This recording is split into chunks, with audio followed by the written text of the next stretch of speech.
Good morning. Today we can learn next concept, that is intertemporal efficiency. Yesterday we have discussed club code and stability and Keynesian framework.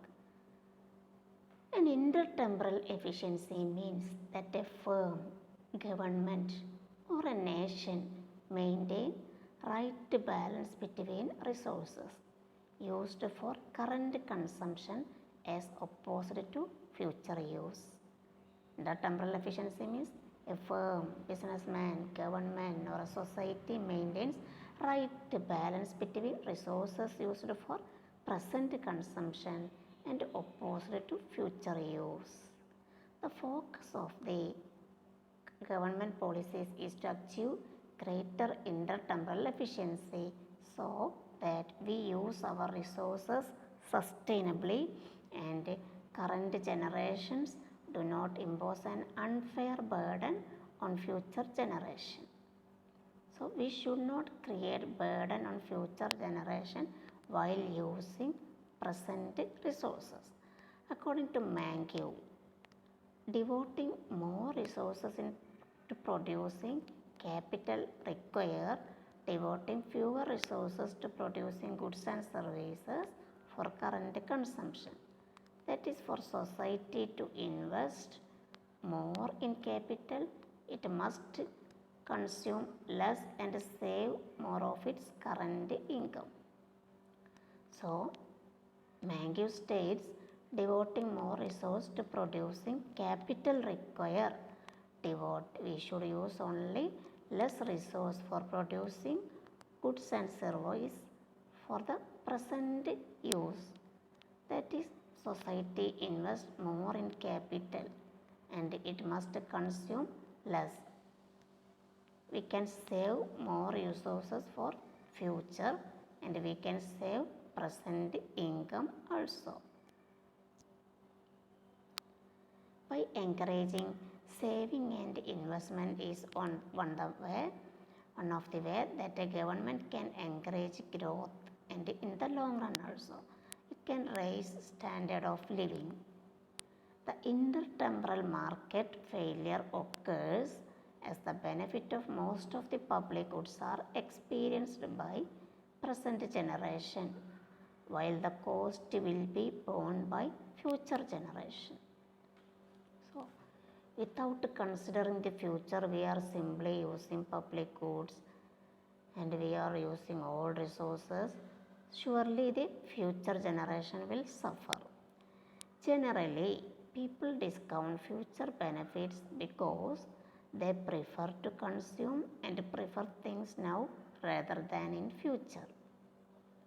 But when we look from society point of view, the society has much longer time horizons and therefore cannot possibly discount the future benefits as individuals do. This is the cause of failure of intertemporal market when it comes to social or public good. Next, liquidity preference theory that we have already studied in the macroeconomics and history of economic thought also. Whose theory is this? Have you forgot Keynes? According to liquidity preference theory, every person would like to hold cash and prefer liquid asset. Liquid means easily convert into another form. When apply this theory on the intertemporal market, given the abstractions of asymmetric information as well as illiquidity of longer term investment, would lead to asymmetric knowledge of quality of asset in overall bank portfolio. If we invest our money in the bank, surely it will be great benefit to investment and it is a great help to long run also. The planned optimum cannot be attained by unfettered strategic interaction across privately motivated agents. Only welfare maximizing agents like central bank subject to resource and incentive constraint, but with the ex-ante commitment will suffice. Social goods and its stabilization policy. Social goods can be defined as an action that provides some sort of benefit to general public. Social goods that provides benefit to general public. Fresh water, government providing that. Education, health care are examples of social goods. Entry of new technology and various innovations in online or media world have added new dimension to the term social good after the coming of internet facilities. Social good again changed. Through online platform, government can easily initiate changes in the economy and individuals can add their voice to cause more easily than ever before and feel like they are also agent of change. Now government can advertise their policies through internet, social media. People can raise their voice if support or against through social media. For example, one of the major functions of the government is control traffic situation in the country. To control crowd in the public place is a very great problem of the government. The odd even formula by Kejriwal government to control traffic and pollution in Delhi is proving to be a success because the help of government has taken from online world. Before 2 years, Kejriwal takes so many steps to control traffic in the public place and to control pollution. He used social media. These days, online communication has become a good mode of distribution and spreading positive news about any social good in the economy. Online education also social good. So government before launching various schemes for the weaker sections of the society used to plan out their income and expenditure and then allocate funds in the budget for social goods. The Pulse polio medicine program of the government was a great success because they have taken help of media and online world. So many people became aware about this program with the help of social media. A lot of agents were appointed to distribute vaccine across various households in the economy. Now, corona vaccine also provided by government by information through social media. Due to this program, government gave job to various people, which solved the problem of unemployment. Thus, main function of the government is to maintain stability in the economy and to solve the problem of unemployment, and this is being done with the effective provision of social goods in the country.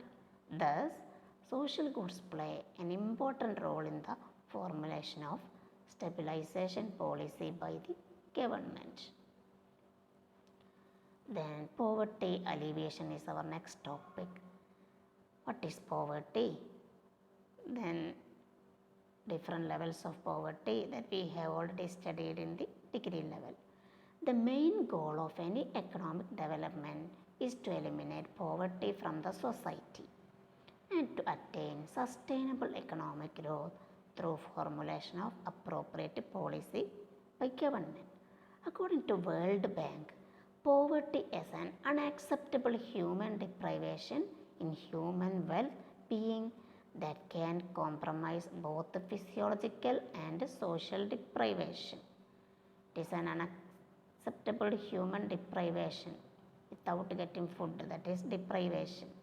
In human well-being, for the human well-being, food is must, that cannot compromise.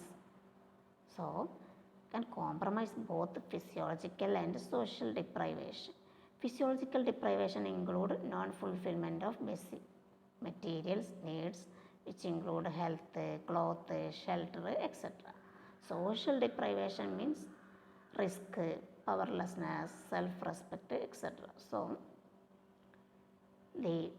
those people have not getting any power or self-respect from the society. He is socially deprived.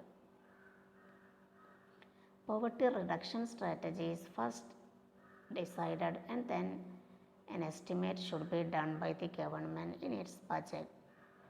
Then it should be financed by the government in a non-inflationary manner.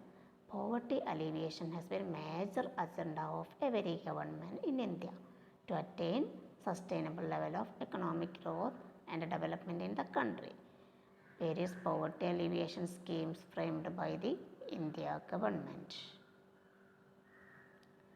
First one, Integrated Rural Development Program or Swarna Jayanti, not Swarna Jayanti Gram Sarosar Yojana, SJGSW.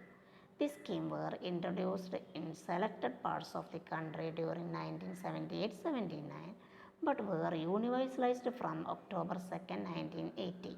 Firstly, it is started in the selected parts of the India, then it makes as a public during October 2nd, 1980. The famous schemes launched in this program were TRISOM.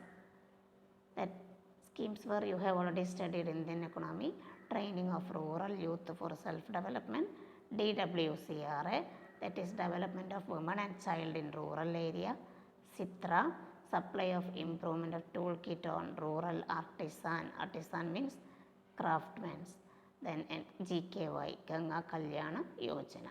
These schemes were introduced to satisfy the basic needs of the rural population. Second, wage employment program. This program provides employment opportunity to rural youth during agriculture season, but also provides employment in times of flood, drought and natural calamities. The various schemes launched under this program were NREP, National Rural Landless Employment Program, not for landed or property, but those who have no land. So this scheme will helpful. And RLEGP, Rural Landless Employment Guarantee Program. Further schemes were introduced by the government during this program were first one, Jawahar Rozgar Yojana or Jawahar Gram Samriddhi Yojana. The scheme of NREP and RLEGP were merged in 1989. Earlier we have NREP and RLEGP. Late 1989 it is merged as a JRY or JGSY. This scheme used to give employment opportunity to the unemployed youth in rural area. This scheme further merged with Jawahar Grama Samriddhi Yojana. Firstly it was NREP and RLEGP, then merged with Jawahar Rozgar Yojana. Again in 1999 it is changed as JGSY. Then Employment Assurance Scheme. This scheme launched on October 2nd, 1993, which covered drought-prone, desert and hilly area. This scheme was designed to provide employment in the form of manual labor in weak agriculture season. Mainly, this scheme providing to the people live in the drought, desert and hilly area. There are further schemes also we can discuss in the next class. Okay, thank you.